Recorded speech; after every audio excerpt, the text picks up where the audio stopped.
Hola, empezamos con una nueva conferencia que la van a dar Gastón Galanternic y Andrés Tabarrossi sobre para qué sirve la biotecnología. Gastón Galanternic es licenciado en Ciencia y Tecnología de Alimentos en la UBA con un posgrado y especialización en Biotecnología de la Industria. Actualmente se desempeña en el área de vinculación tecnológica del Instituto de Investigación Biotecnológica de la Universidad Nacional de San Martín. A su vez, es asesor de normas de calidad y cofundador de emprendimientos LifeSea, dedicado al desarrollo en 3D bioprinters. Y Andrés Tabarrossi es licenciado en Biotecnología y Biología Molecular, doctor en Biología. Actualmente se desempeña en el área de vinculación tecnológica del Instituto de Investigaciones Biotecnológicas de la Universidad Nacional de San Martín y es profesor en la licenciatura de Biología de la Universidad de Favaloro. Ellos nos van a presentar cómo aprovechar la biotecnología y la convergencia de otras tecnologías para solucionar los grandes problemas actuales y futuros. Hola, hola. Bueno, la presentación. Bueno, ¿qué tal? Buenas tardes. Buen provecho a los que ya comieron. Los que todavía no, como nosotros, y hambrientos, vamos a hacerlo bien rápido. Bueno, ya nos presentaron, nosotros somos Andrés, mi nombre es Andrés, Gastón. Nosotros desde hace 2 años que nos dedicamos a promover la transferencia tecnológica y el emprendedorismo en biotecnología desde el Instituto de Investigaciones Biotecnológicas de la UNSAM.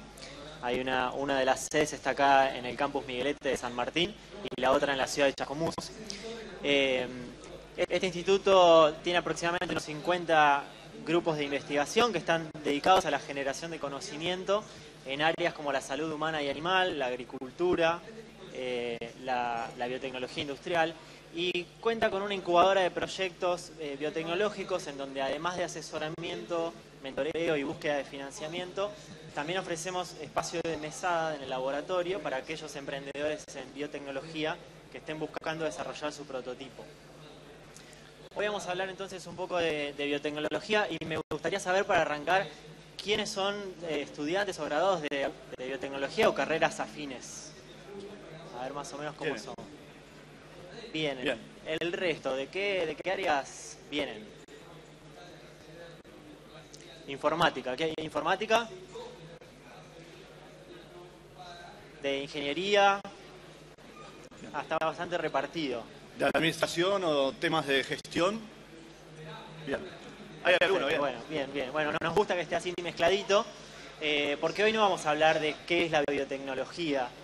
No va a ser una clase de la facultad sobre biotecnología, así que los biotecnólogos, perdónennos muchas de las cosas que vamos a decir, sino que vamos a hablar de qué impacto está teniendo la biotecnología en la sociedad y cómo, a partir de la biotecnología y la combinación con otras tecnologías, podemos generar soluciones innovadoras para las problemáticas del futuro, actuales y futuras.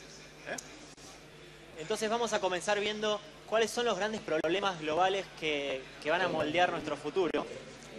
Esos problemas que estamos enfrentando actualmente y que van a desafiar al planeta en los próximos años. ¿Sí? Hablamos de temas como el crecimiento poblacional, el agotamiento de recursos energéticos no renovables, la contaminación ambiental y el calentamiento global. ¿Algún otro tópico que a ustedes les venga a la cabeza? Bueno, si nosotros analizamos estos problemas, pensamos en cuáles son las causas, las consecuencias, cómo se vienen desarrollando, vamos a poder imaginarnos escenarios futuros en donde podamos detectar oportunidades de mejorar la calidad de vida de las personas, oportunidades de innovación, oportunidades quizá también de negocios, y eso es un poco de lo que vamos a hablar hoy. En cuanto al crecimiento poblacional, o sea, sumando a lo que decía Andrés, nosotros hoy a nivel mundial somos 7 billones de habitantes y estimamos tener un crecimiento de un 20% hasta 2050. Eso impacta una necesidad de recursos, una necesidad de habilidades que puedan haber, que hace que sean todos estos que sean necesidades y que sean oportunidades para poder desempeñarse. ¿Cuáles son las cosas que ustedes piensan que van a suceder debido al crecimiento poblacional, digamos?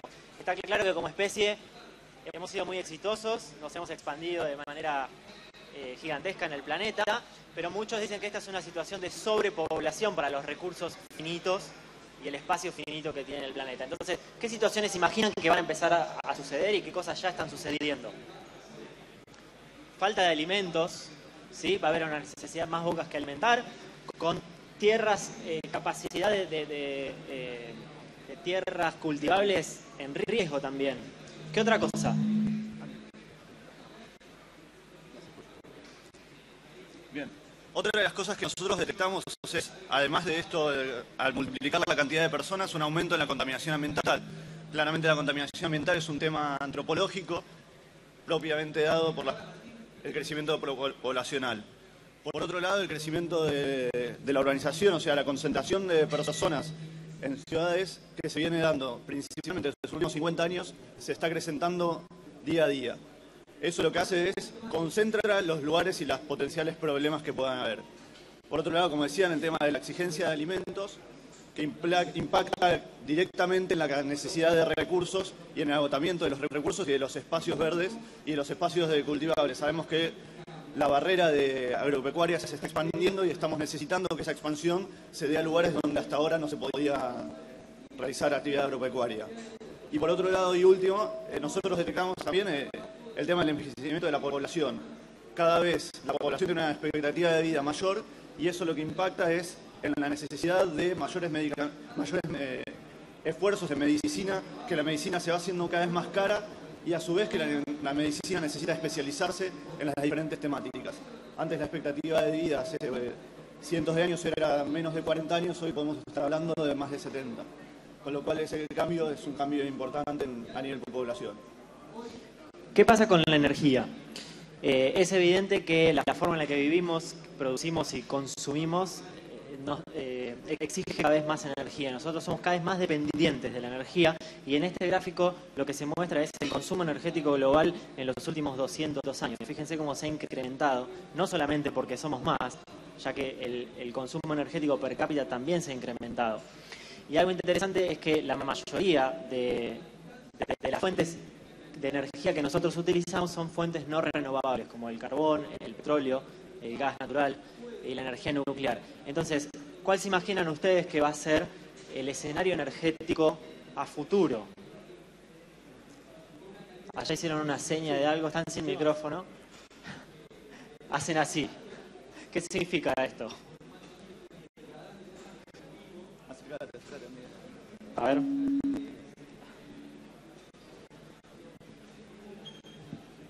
Y que si no encontramos una forma de usar otra forma de obtener energía, nos vamos a quedar sin los recursos no renovables, justamente por eso. Bien, agotamiento de estos recursos, ¿no? Sin embargo, seguimos necesitando energía, con lo cual tenemos que encontrar otras formas de energía. ¿Qué otra cosa? Bien, como decían, bueno, por un tema, el tema de buscar fuentes de energía renovables, o sea, hoy en día estamos utilizando principalmente lo que son energías no renovables, como ser petróleo, como ser energía nuclear, y tenemos que cambiar esa visión y cambiar esa mirada para lo que son energías renovables. No todas tienen el mismo impacto y no todas tienen la misma ventaja, pero bueno, se tiene que seguir trabajando en eso y claramente es una necesidad. Por otro lado, el tema del aumento de la producción de energía, podemos hablar de que cada vez necesitamos más energía y cada vez más personas necesitan más energía, o sea, es algo exponencial que es una necesidad que estamos viendo en aumento. Después, el tema del costo de energía, sabemos que es una variable importante y que si bien en los últimos años hubo una baja del costo de energía, cada vez hoy en día está volviendo a subir para hacer algo que realmente pasa a ser prioritario trabajar en eso, no solamente por la idiosincrasia del país, sino también a nivel mundial. Y después también podemos hablar que la estructura de países y de la geopolítica que tenemos hoy en día está muy fuerte arraigada a lo que son posesiones de recursos no renovables y eso, si logramos hacer cambiar, va a tener un cambio geopolítico importante y eso es una de las cosas que tenemos que tener abiertos los ojos para poder detectar esas necesidades y esas oportunidades que se dan por los cambios geopolíticos. Bien, sigamos. Hablamos también de la contaminación ambiental, ¿sí? Nosotros hacemos un montón de actividades que contaminan el agua, el aire, el suelo, y eso trae muchísimas consecuencias nocivas, no solamente para nosotros, sino para un montón de otras especies animales y vegetales en el planeta. ¿Cuáles son algunos de los principales contaminantes hoy en día? Tenemos la producción industrial, emisión de gases, ¿sí? Plásticos, basura, materia orgánica en aguas hervidas. Todo eso trae muchísimas consecuencias a nuestra salud, como son brotes de enfermedades infecciosas por agua contaminada con aguas hervidas, como ser muertes por enfermedades respiratorias, por la polución. El otro día veía un dato de que hay más muertes por respirar que por fumar tabaco. Habría que chequear, no lo sé si es cierto, no lo hice, pero es muy interesante el efecto que está teniendo la polución del aire. Muertes de especies y en consecuencia agotamiento de recursos naturales. En cuanto a lo que es procesos productivos cíclicos, o sea, nosotros estamos acostumbrados a pensar una planta productiva y un proceso productivo de una forma lineal. Se obtienen primero materias primas o recursos, esos se procesan y dan un producto final con un desperdicio. Eso, si no cambiamos la forma de trabajar de esa mentalidad, realmente tenemos que pasar a hacer algo cíclico en los cuales los residuos son, eso que se llaman residuos, pasan a ser utilizados en medida y con un agregado de valor importante. Si no hacemos ese cambio en pasar de procesos lineales a procesos cíclicos, no vamos a poder nunca dejar de generar basura y residuos en los que son los procesos industriales que tenemos hoy en día. Eso hay diferentes ejemplos, después vamos a ver algunos, pero es importante. Sí, además somos cada vez más. También hay una exigencia de cambios en hábitos de consumo que incluso ya estamos viendo en compartir determinados bienes para optimizar su uso. Por ejemplo, el carpooling, la cultura del sharing de bienes. Bueno, todas esas son cosas que probablemente sean escenarios en el futuro. El calentamiento global está causado principalmente por lo que se conoce como el efecto invernadero. Para hacerlo bien simple, la Tierra recibe energía del Sol y emite energía en forma de calor, y el balance entre esas dos energías, la energía que se recibe y la que se emite, determina la temperatura de la Tierra. El efecto invernadero es como si le pusiéramos una frazada a la Tierra que reduce la cantidad de energía que se libera por calor. Con lo cual la Tierra retiene más energía y su temperatura aumenta. Esas frazadas son los gases atmosféricos, los gases del efecto invernadero. Y el más importante en concentración es el dióxido de carbono. Acá hay un gráfico que muestra la concentración de dióxido de carbono atmosférico en los últimos 2000 años. Y fíjense lo que ha pasado en los últimos 200 años a partir de que comenzamos a utilizar como fuentes de energía combustibles fósiles. De hecho, las principales emisiones de dióxido de carbono están dadas por la quema de combustibles. Otros dos gases que provocan efecto invernadero y que son muy importantes por su potencia, son mucho más potentes que el dióxido de carbono en cuanto a la absorción del calor, pero se encuentran en menos concentración, son el metano y el óxido nitroso. Aunque no lo crean, la actividad que mayor emisión de metano produce es la cría de ganado, porque las vacas son grandes productoras de metano, ¿sí?, en sus gases. Tanto que hay un proyecto del INTI de colectar los gases que emiten las vacas, comprimirlo y utilizarlo como fuente de combustible. En el caso del óxido nitroso, la principal actividad que produce liberación de óxido nitroso a la atmósfera es la actividad agrícola, debido al uso de fertilizantes, que son compuestos nitrogenados que se degradan en el suelo y producen liberaciones de óxido nitroso. A su vez, otro tema importante con el tema del calentamiento global es la acidificación del océano. El océano cada vez cambia su pH por la concentración de gas carbónico que hay en la atmósfera, y eso es una consecuencia de lo que estamos viendo hoy. Para cerrar el tema de los problemas que tenemos, el calentamiento global claramente implica en el aumento de temperatura y cambio de pH del mismo, derretimiento de polos. Creo que eso, la foto es más ilustrativa que lo que podemos hablar. Muerte de especies directamente asociadas a cambios de hábitos y a cambios de hábitat, desertificación, inundaciones. Eso creo que lo estamos viendo en los últimos 20 años en los desastres naturales que vemos y cómo afectan a las poblaciones. Y principalmente tenemos que tener enfoque en que no solo afectan a las poblaciones, sino también afectan a zonas productivas y a zonas que hoy están deshabitadas. Y eso realmente es un cambio que nosotros no tenemos el termómetro tan lineal en cómo nos afecta, pero sí tenemos que tenerlo presente a nivel de globo. Respecto de esto, la pregunta que nosotros nos hacemos, y creo que es la que nosotros tratamos de enfocar desde el instituto, es cuáles son las oportunidades que estos nos generan. O sea, cómo podemos nosotros en el día a día trabajar para estos problemas. Principalmente por dos temas. Uno son problemas globales. Eso hace que si estamos pensando en emprendimientos, en soluciones de problemas, no nos quedamos en algo local, sino que estamos atacando problemas que son globales y que se necesitan resolver tanto acá como en otras partes del mundo. Y a partir de eso la pregunta es, ¿cómo creen que esos cambios que pueda haber se cambien a oportunidades?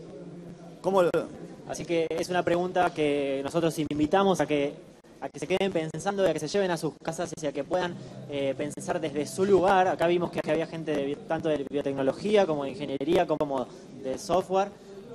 ¿Cómo pueden contribuir a solucionar estos problemas? Nosotros lo que vamos a hablar ahora es cómo la biotecnología puede contribuir a solucionar esos problemas. ¿Qué es la biotecnología? Yo encontré una definición que me gustó, que dice que es toda aplicación tecnológica que utilice sistemas biológicos u organismos vivos o sus derivados para la creación o modificación de productos o procesos para un uso específico, ¿sí? ¿Qué significa esto para los no biotecnólogos? Se los vamos a tratar de contar con dos ejemplos bien clásicos. El primero es la elaboración de la cerveza. El más clásico mucho, lo va a contar. No por consumidor solamente. No, el más clásico es ejemplo de biotecnología, la elaboración de cerveza o de vino, en donde a partir de materias primas se pasa, o sea, a partir de un proceso productivo, utilizando microorganismos, en esos casos la levadura, pasa a ser un producto final en donde la misma idiosincrasia de la levadura, que es consumir los azúcares para transformarlo en alcohol, es lo que después pasamos a consumir. Eso, claramente al principio, cuando se estaba hablando de creación de cerveza o de vino, era algo que no se sabía y algo que pasaba.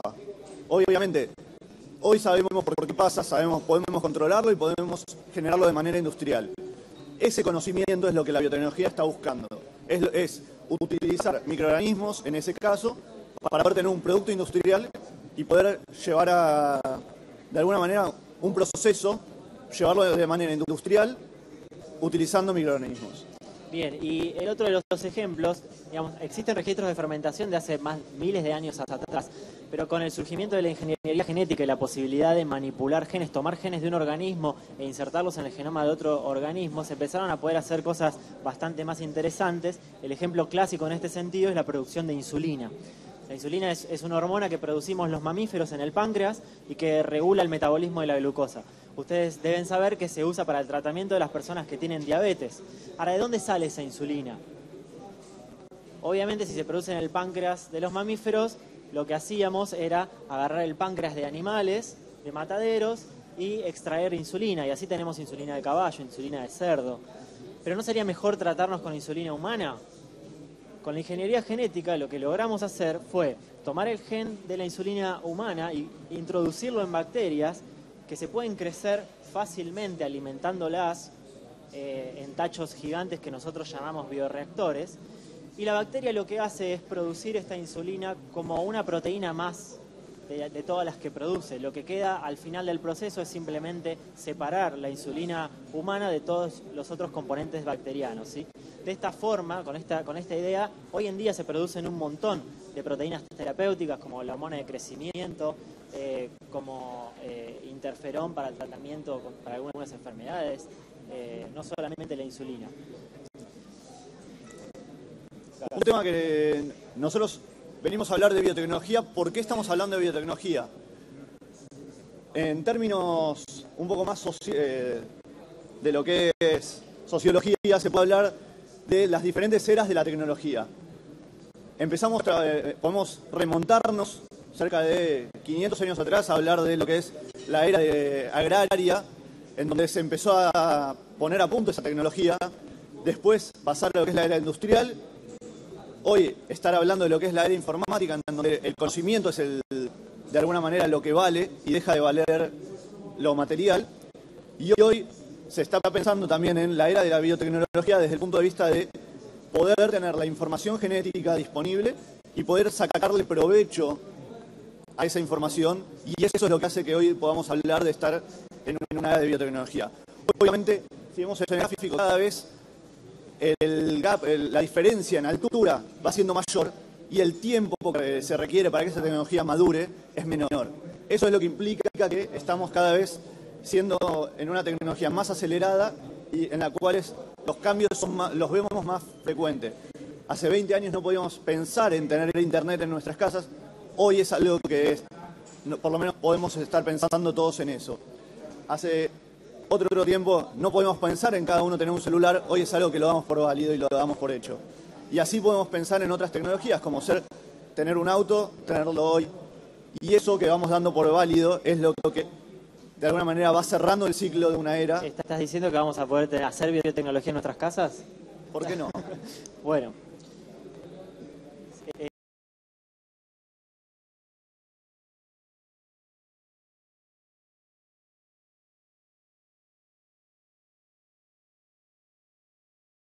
Software con un 17% de inversiones de riesgo. Lo que nosotros les vamos a contar ahora entonces son algunos ejemplos de cómo la biotecnología puede aportar soluciones y está aportando soluciones a las problemáticas de las que hablamos al principio. Un enfoque muy interesante en biotecnología es estudiar las propiedades de organismos que viven en ambientes con temperaturas extremas, con presiones extremas, en presencia de metales pesados, con nutrientes no convencionales, con atmósferas, con gases diferentes a la atmósfera normal. Porque si estos microorganismos viven ahí, es porque tienen alguna característica que los hace resistentes o adaptables a estas condiciones. Y todas estas características pueden ser propiedades muy útiles para pensar en aplicaciones con estos organismos. Con este enfoque se desarrolló en un laboratorio de nuestro instituto una planta para la alimentación ganadera, un Lotus híbrido, resistente a la salinidad y a la alcalinidad del suelo, ¿sí? Esto se hizo en la ciudad de Chascomús. La ciudad de Chascomús se encuentra en la cuenca del Salado. Son tierras que no son cultivables y que ni siquiera las plantas forrajeras, que son las plantas para la alimentación del ganado, ni siquiera esas plantas crecen. Es decir, que son tierras prácticamente no productivas. Lo que hizo este grupo fue hacer cruzas entre variedades del Lotus que actualmente se usan para la alimentación ganadera por sus propiedades y características nutricionales, con variedades que no son usadas para la alimentación ganadera, pero que crecen normalmente en tierras con características de alta salinidad y alta alcalinidad. Entonces, de esta manera se obtuvo este tipo de planta que además se vio que mejoran las propiedades del suelo, es decir, que después de varios siglos se podrían comenzar a implantar otras forrajeras con otras características nutricionales que mejoren la productividad de la zona. Incluso las propiedades de digestibilidad que tienen estas plantas en las vacas hace que emitan mucho menos metano. Con lo cual, plantas como estas podrían contribuir a la solución de dos de los problemas de los que hablábamos hoy: la necesidad de alimentos por el crecimiento poblacional y el calentamiento global por la reducción de emisiones de gases de efecto invernadero. Otro enfoque interesante en biotecnología es estudiar interacción entre organismos que conviven en un ecosistema. Por ejemplo, nuestra flora intestinal, ¿sí? Hay microorganismos que son beneficiosos para nosotros, hay microorganismos que son patógenos. Ahora, podemos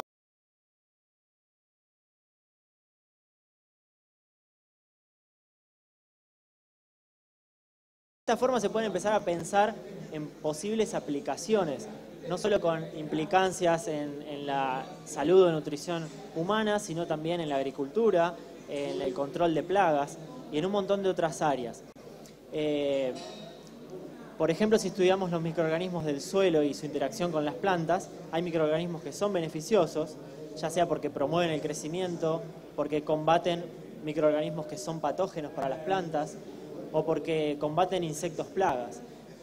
Estos microorganismos beneficiosos se han estado utilizando y se siguen encontrando y permiten el desarrollo de biopesticidas, biofertilizantes y bioinsecticidas que están reemplazando a los agroquímicos, contribuyendo así a el problema de contaminación ambiental, de calentamiento global del que hablábamos. ¿Querías agregar algo, Gas? Sí, no, respecto de lo que es el mercado de los biofertilizantes, nosotros tenemos que entender que hay una necesidad del mercado en dejar de usar fertilizantes químicos. Eso genera una oportunidad en términos de negocio y en términos de valor que tienen estos fertilizantes que capaz hace 10 años no existía. Hoy en día cada vez tenemos exigencias de calidad, exigencias de normativas de medio ambiente que son más exigentes con las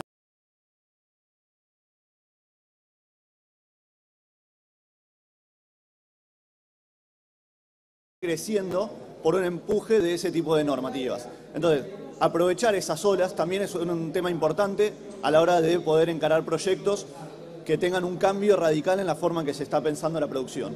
Bien, para contarles un caso, una de las startups biotecnológicas incubadas en nuestro instituto encontró un hongo capaz de combatir insectos plaga para los cultivos y en base a esto desarrolló un bioinsecticida.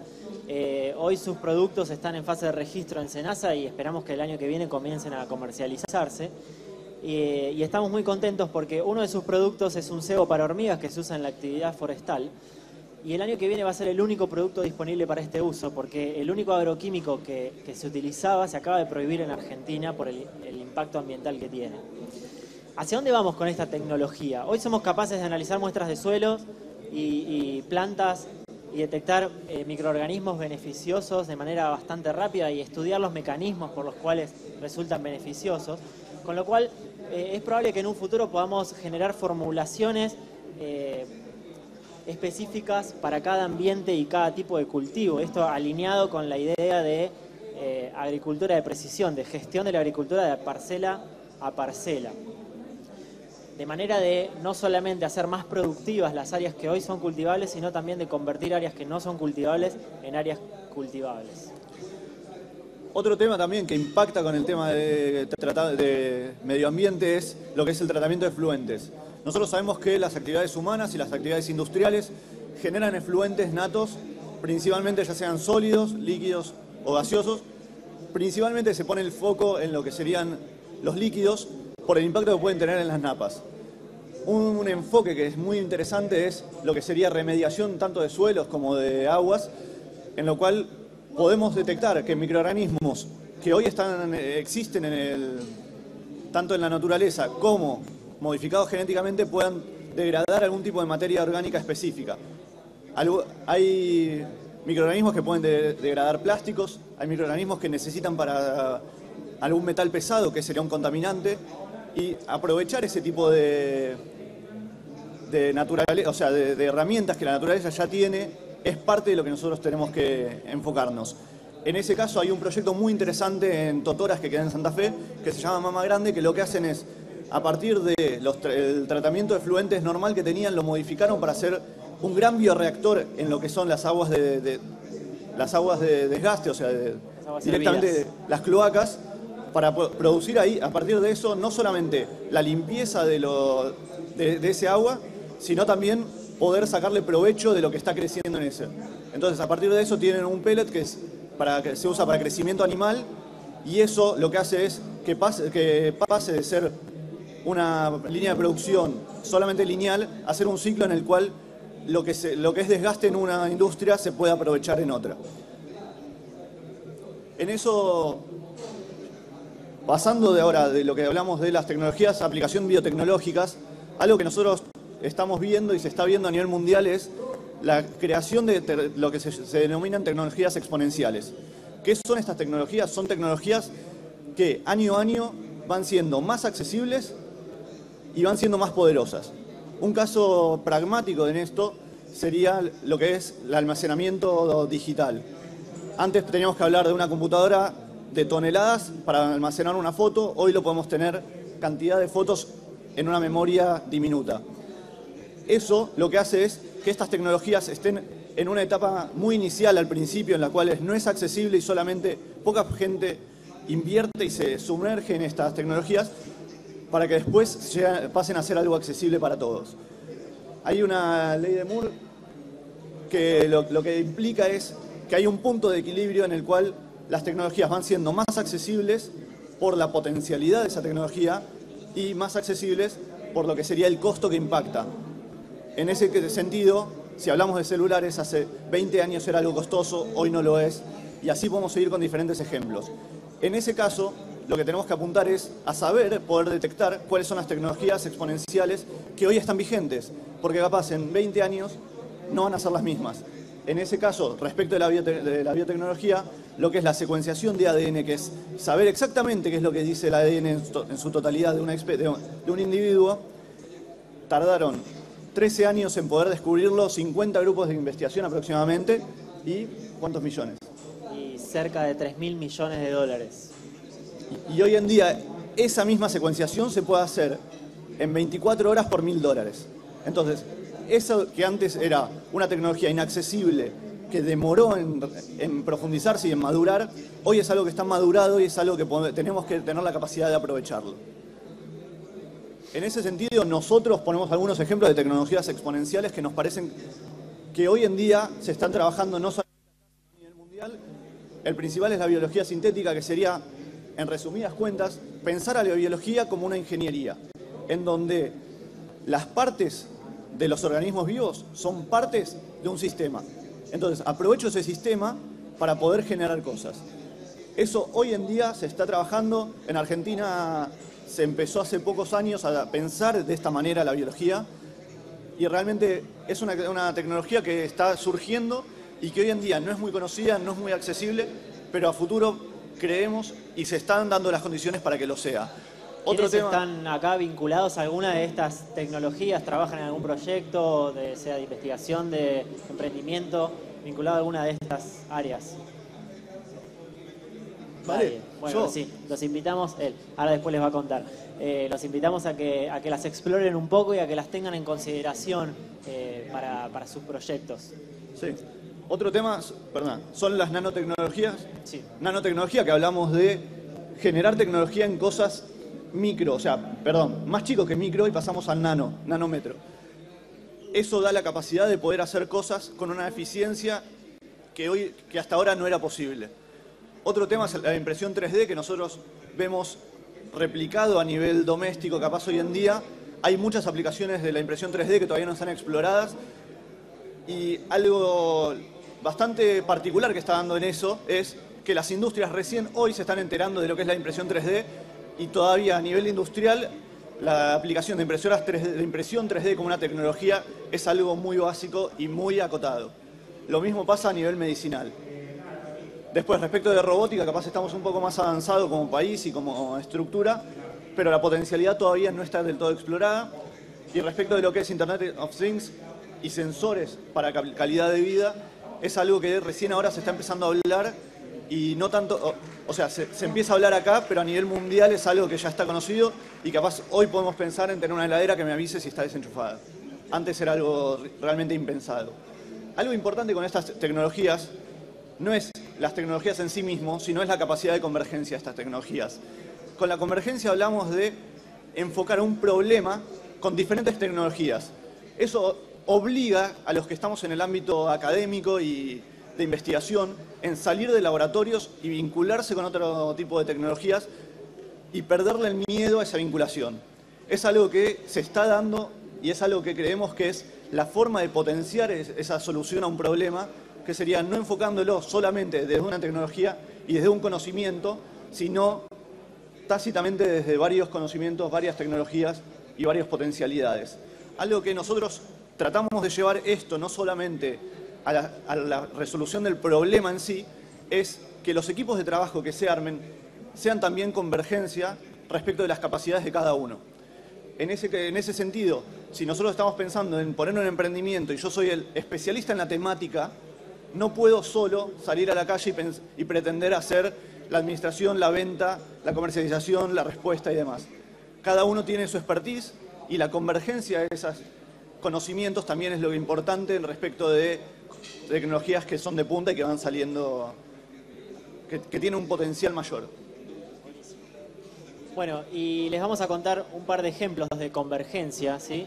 Esto es el NanoPoc, es un dispositivo que ahora les voy a decir para qué sirve, pero usa una herramienta muy interesante y muy útil, que son los anticuerpos.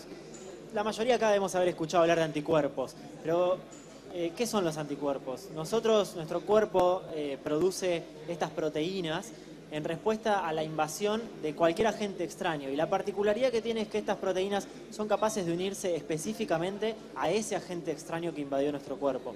Por ejemplo, si nosotros nos infectamos con dengue, vamos a generar anticuerpos que se van a unir específicamente a moléculas del virus dengue, ¿sí? Con lo cual son herramientas increíbles porque nos permite censar casi cualquier tipo de moléculas que nosotros nos imaginemos. De esta manera los anticuerpos se han utilizado y se siguen utilizando para desarrollar muchísimas aplicaciones como kits de diagnósticos para enfermedades, como tratamientos contra el cáncer, como test de embarazos, cualquier cosa en la que sea necesario detectar o censar una proteína o una molécula. El NanoPoc es un dispositivo que combina el uso de anticuerpos con la nanotecnología y la microelectrónica para detectar de manera rápida y sencilla enfermedades infecciosas con una gota de sangre. Este dispositivo surgió como un proyecto en colaboración entre investigadores de nuestro instituto con investigadores del INTI, y lo que hace básicamente es que permite reemplazar ensayos clínicos que tardan 3 horas más o menos y que se realizan solamente en centros de referencia u hospitales, por ensayos que se pueden realizar en 15 minutos en cualquier paraje del Chaco, por ejemplo.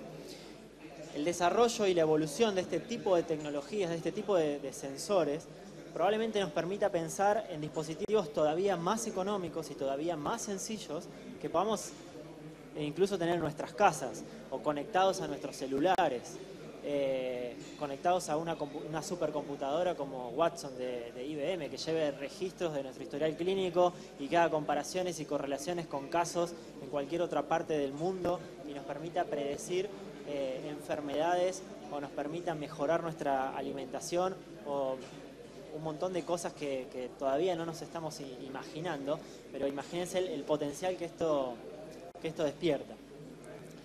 Bien, y otro de los proyectos que tenemos en los cuales trabajamos la convergencia es la creación de una bioprinter. Una bioprinter es una impresora 3D que trabaja con materiales biológicos. ¿Cuál es la particularidad? Es, en vez de pensar en filamentos, estamos pensando en materiales biológicos. La pregunta clave es, ¿para qué sirve? ¿Se les ocurre para qué puede servir esto? Sí. Bien. Órganos, dicen Órganos. ahí. A futuro Bien. sí. La realidad es que estamos, o sea, les digo estamos porque soy parte de este proyecto y estamos... Para comida. Para comida. También Puede lo han ser. propuesto para comida, pero Bien. todavía no lo hemos pensado. Esto lo que genera es una impresora 3D que lo que hace es trabaja con estos materiales biológicos en los cuales la idea potencial es la creación de órganos. Hoy en día se está en una etapa de investigación y de desarrollo en la cual, desde ese punto de vista, dentro de Argentina se está encarando lo que es la materia de bioprinting, que era algo que no estaba. Esto lo que hace es, pone a disposición la impresión 3D como una tecnología, a disposición de la biotecnología y de la creación de los institutos que trabajan en lo que es regeneración de tejidos, ingeniería de tejidos. La idea a futuro es creación de órganos, pero para eso todavía falta a nivel de investigación. Entonces, poner esta tecnología, que es algo que lo podemos ver imprimiendo acá, a disposición de un laboratorio que está trabajando en lo que es regeneración de tejidos, creación de órganos a futuro, es algo que, si somos optimistas y podemos creer que la ciencia de esto es algo exponencial, en un par de años podemos pensar en evitar un trasplante, que hoy tenemos 20.000 personas esperando un trasplante, para poder hacerlo de manera customizada, o sea, a pedido de la persona que lo necesita, con sus propias células, lo cual evitaría todo tipo de rechazo. Desde ese punto de vista, esto es una tecnología que converge en diferentes tecnologías, que son la biotecnología, que es lo que aplica la materia, la robótica, la impresión 3D y demás. Bueno, y para cerrar les vamos a hacer un anuncio. Esto es primicia, no está todavía publicado ni en nuestra página ni en nuestras redes, así que escuchen con atención. Como les dijimos, nuestro foco está puesto en la convergencia y nos encantaría que emprendedores de diferentes áreas sean capaces de trabajar en conjunto.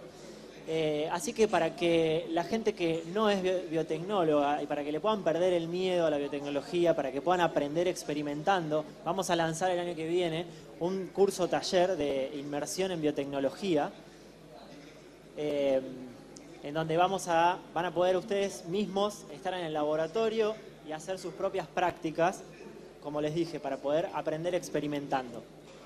El foco de esto es realmente cuando hablamos de biotecnología en ámbitos en los cuales no son especialmente científicos y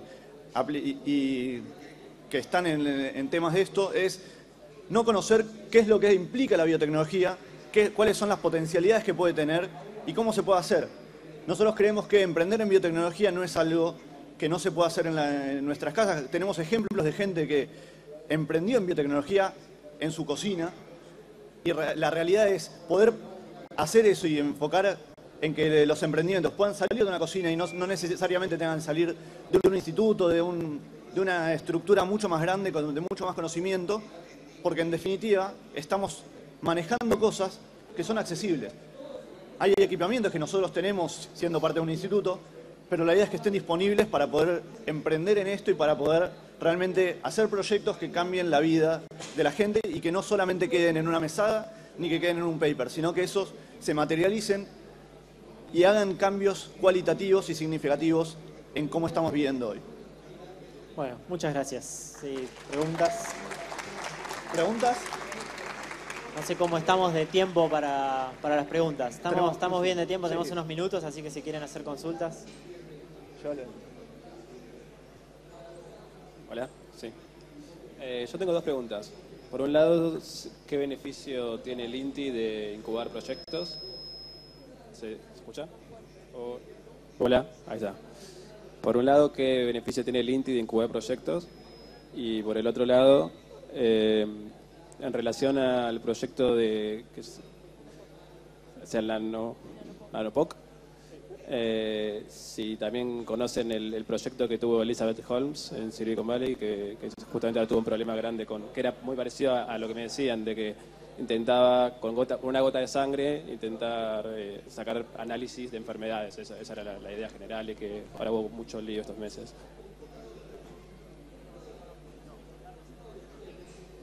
No, el problema fue que supuestamente no había podido demostrar en prototipos que eso era posible, digamos.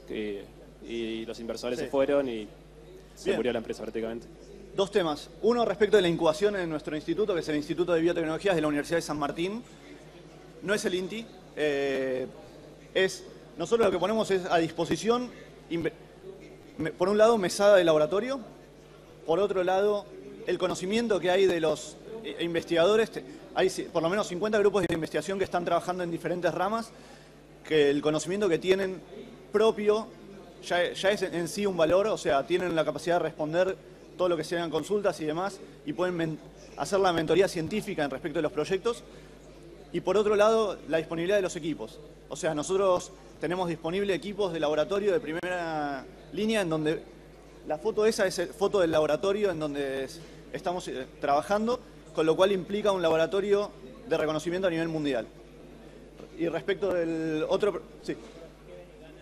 La UNSAM con eso, si ganan algo, o sea, si, por ejemplo... Bien, nosotros como universidad... Si un proyecto, por ejemplo, después se comercializa, como el que estabas contando, si la UNSAM gana algo, tiene algún beneficio. Claro, ¿qué retorno tiene? Sí, nosotros trabajamos más con específico, es como qué retorno tiene la universidad. Eso se acuerda caso a caso porque depende a veces del estado de avance de cada proyecto. Nosotros tenemos una línea de base. En general, todos los investigadores aportan a los gastos comunes del instituto, con lo cual para hacer uso de la mesada hace falta alquilar ese espacio de mesada durante el tiempo que necesites hacer el desarrollo de tu prototipo. y el otro, en los casos de éxito, el instituto obtiene un porcentaje en regalías por las ventas que tenga el proyecto o la inversión que pueda llegar a recibir. Eso es realmente muy a medida y muy hecho realmente, no solamente dependiendo de el estadio que está, sino es la tecnología que tiene, la potencialidad del mismo, y obviamente es algo que realmente termina siendo conveniente a ambas partes. Nosotros estamos convencidos en que una negociación en la cual alguna de las partes no está convencida del resultado que tuvo, termina siendo perjudicial, con lo cual creemos en que desde ese punto de vista los acuerdos que podemos tener tienen que ser 100% beneficiosos para ambas partes. Respecto a eso, siendo una universidad pública, con aportes públicos y demás, nosotros tratamos de no solamente tener el aporte público, sino que también a partir de eso poder tener un beneficio respecto de eso. Y respecto de los proyectos que hablabas, realmente no conozco el caso puntual, pero nosotros sí vemos a nivel institucional un poco más la problemática de salir de el resultado de un análisis, de un ensayo, de un paper, pasar de eso a un prototipo es un avance muy significativo que no todos los investigadores están dispuestos a dar y que realmente requiere un esfuerzo mayor al que estaban acostumbrados. Respecto a eso, no sé si es el caso puntual, pero es muy probable que decir que algo es válido para el nivel de un paper tiene que tener un sustento científico. Ahora bien, para decir que esto es válido, para tener un prototipo comercializable y que se pueda llevar, tiene que tener una base tecnológica y una necesidad de la oportunidad bastante más importante que hace que pueda que no sea válido. No sé el caso puntual, en general nosotros por lo menos creemos, vemos eso a nivel de lo que son investigadores científicos que tratan de hacer aplicación. Cada una de las cosas que se desarrollen para medicina, por ejemplo, sean dispositivos médicos, tratamientos, necesitan ser aprobados por el organismo correspondiente acá, que es la ANMAT, y cada una de las cosas que se desarrollan para el uso en veterinaria o agricultura también tienen un organismo que es el SENASA. Entonces, atravesar esos procesos regulatorios y de aprobación es otra fase más del desarrollo de un producto final. Quizás se haya quedado en ese punto. ¿Había otras preguntas?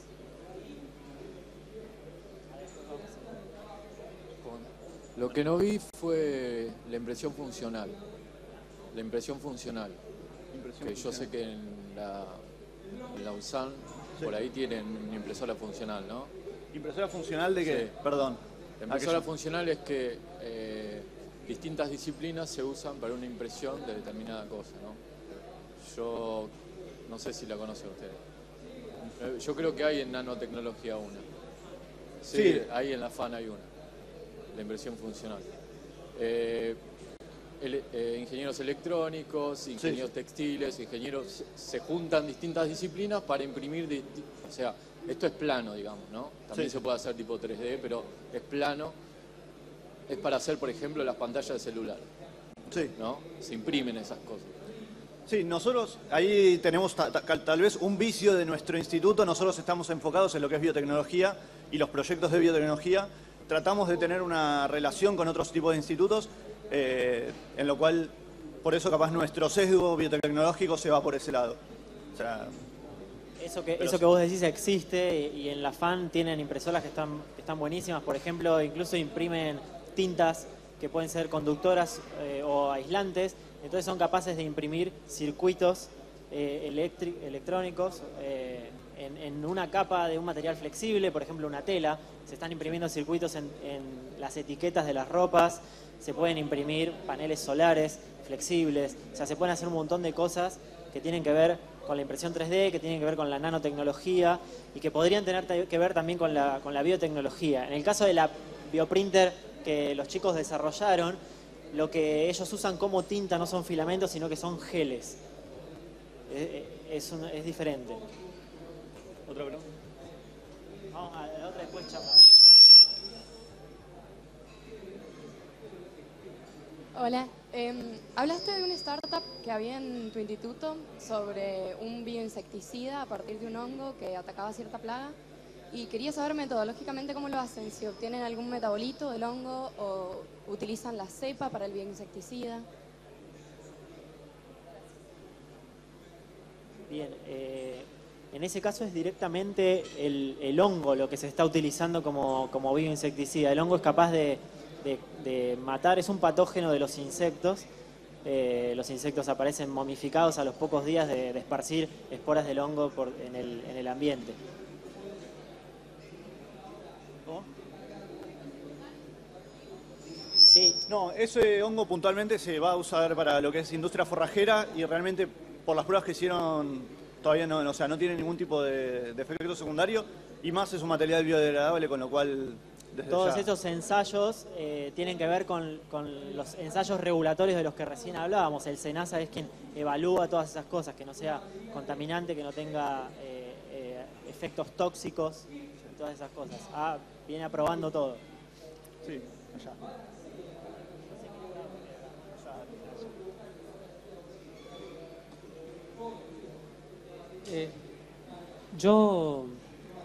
Hay una problemática que yo veo en la zona donde yo vivo, que es un pueblito al pie de la sierra en Córdoba. Las napas ahí están bajísimas, porque nosotros estamos en una zona alta. Eso fue así. Ahora las napas están muy altas y hay inundación permanente cuando llueve, digamos. Se forman lagunas que no se secan nunca, porque las napas están muy altas. ¿Están trabajando en algo de eso ustedes? Porque como se taló todo para sembrar, no hay evapotranspiración de los árboles. Por eso, sí, pero... La pregunta es si hay grupos que estén trabajando en ese tema que nosotros conozcamos. Que yo recuerde en particular, no conozco. Pero seguramente si uno se pone a buscar institutos de investigación de la zona o del INTI, existan grupos de investigación que se pueden pensar en distintas estrategias, digamos. No solamente reforestar, que sería una de las opciones para volver al estado natural, sino tratar de mejorar la calidad de la tierra, que evidentemente está teniendo una absorción mala. Y para eso se podrían pensar en qué plantas o qué organismos son capaces de mejorar las propiedades de la tierra. No sé qué otras. Bueno, ¿quién más?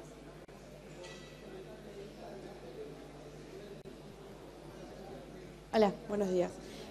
La consulta que tengo es ¿hasta qué punto la biotecnología está relacionada con el mejoramiento genético? Al principio mencionaste que una de las cosas a las que apunta es lograr cultivar en aquellos lugares donde no se puede cultivar actualmente. No sé si ustedes están desarrollando algún tipo de proyecto, por ejemplo, se conoce una oleaginosa que es el cártamo, que es capaz de desarrollarse en zonas, en tierras donde prevalece la característica arenosa, por así decirlo. Eso es lo que yo quiero, hasta qué punto se desarrolla la biotecnología, se mezcla la biotecnología con la genética, el mejoramiento genético.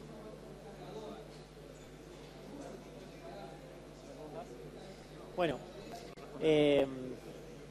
hoy en día casi todo lo que tenga que ver con algún organismo vivo se habla de biotecnología, ¿no? Aunque estemos haciendo genética o estemos haciendo microbiología o estemos haciendo, como que escuchamos hablar incluso del biohuevo, aunque el huevo ya existe. Con lo cual, digamos, podríamos decir en ese sentido que sí, que tiene que ver, el mejoramiento genético es biotecnología. Vos hablaste en un momento de organismos modificados genéticamente. O sea, tanto por un lado existe lo que se llama mejoramiento genético tradicional a través de cruzas, que eso se viene haciendo desde hace un montón de años, no solo en plantas, sino también en animales. Las cosas que hoy comemos no tienen nada que ver con las variedades salvajes que se encontraron hace tiempo atrás. Y por otro lado también existen los organismos genéticamente modificados, que es la incorporación de genes de un organismo de otra especie en una especie diferente que le dé otras características. Nosotros hablamos de un ejemplo de resistencia a la salinidad que se generó a través de cruzas, pero hay ejemplos de plantas resistentes a la salinidad generados a través de modificaciones genéticas. También está completamente relacionado con la biotecnología. Quizás lo que empieza a cambiar es el enfoque en este cambio de época, pensando en mayor sustentabilidad, en cuidar más al ecosistema, en hacer procesos amigables con el ambiente. Lo que esté cambiando no sean las tecnologías, es decir, si modificamos o no modificamos genéticamente una planta, sino quizás el enfoque de no tratar de poner una planta que no tiene nada que ver con esa tierra arenosa que vos nombrabas, sino ver cómo podemos aprovechar a esa oleaginosa para extraer algún producto con valor agregado y utilizar esa planta natural del lugar. No sé si respondí. ¿Una última?